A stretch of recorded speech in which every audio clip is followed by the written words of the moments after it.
Walter Russell was asked in 1940 whether other intelligent life exists in the universe. His answer was characteristically mathematical. He said, "The universe is a perfectly self-consistent wave system. Wherever the conditions for complex wave organization exist, complex wave organization will exist. The conditions that produced human consciousness are not unique to Earth. They recur wherever the torus geometry, the octave progression, and sufficient time converge, which is everywhere." In Russell's model, the galaxy is a torus. The solar system is a smaller torus nested inside it. Earth is a smaller torus nested inside that. Human consciousness is a microtorus nested inside Earth's. Each torus vibrates, each contains smaller and larger nested systems, and each is subject to the same wave physics. The galaxy has been doing what the solar system does for considerably longer. Galaxies are older than solar systems. The conditions for complex wave organization have been present in the galaxy for 10 times longer than they've been present on Earth. If consciousness arises from wave organization, and Russell, Bohm, and Bentov all indicate it does, then the galaxy contains consciousnesses that are 10 times older than Earth's, 10 times further along in the octave progression. This is not a statement about belief. It is a statement about mathematics. Non-human intelligence isn't possible. It's mandatory. The physics requires it. The next episode is already in my profile. Subscribe so you don't miss it. The Great Awakening map's Galactic Federation element is the most controversial on the entire document. And yet, when decoded through Russell's framework, it becomes the most logically inevitable. A consciousness that has progressed 10 times further along the octave progression than human consciousness. One that has already undergone its own solar flash transition, its own rainbow body graduation, its own frequency shift. What does that consciousness look like? Not biological in the way humans are biological. Not limited to the physical speed of light. Not experiencing time as linear and scarce. Bohm's model gives the architecture. A consciousness at sufficient frequency coherence.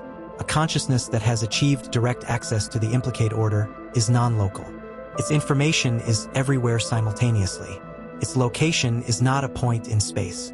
It is the implicate order, or at least indistinguishable from it in practical terms. This is what every contact tradition describes. The beings aren't flying here from another star system at sublight speeds. They are accessed through frequency attunement, through the pineal gland, through DMT, through deep coherent states, because they exist primarily in the implicate domain. They don't announce themselves to the explicate world at large because the explicate world at large in chronic beta stress is not coherent enough to receive the signal.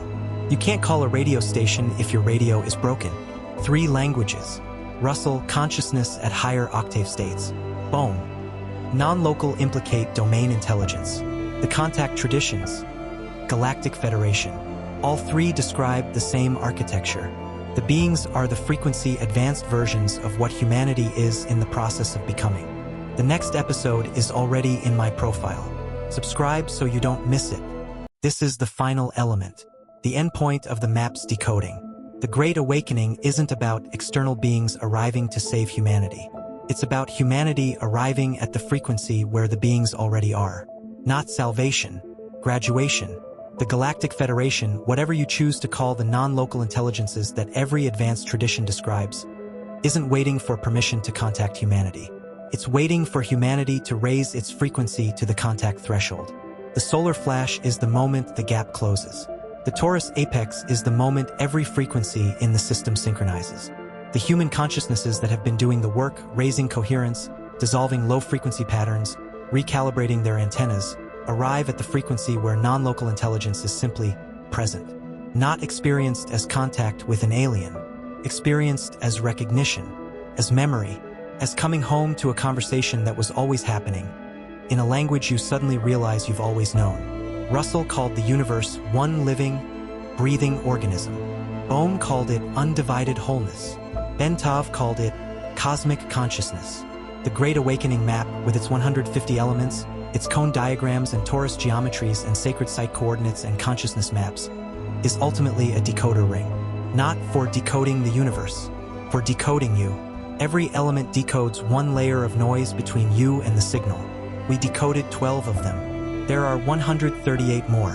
Which one do you want to decode next? I'm Walter Russell's student, David Bohm's student, Itzhak Bentov's student, and yours. Stay in resonance. Wake maps, The next episode is already in my profile. Subscribe so you don't miss it.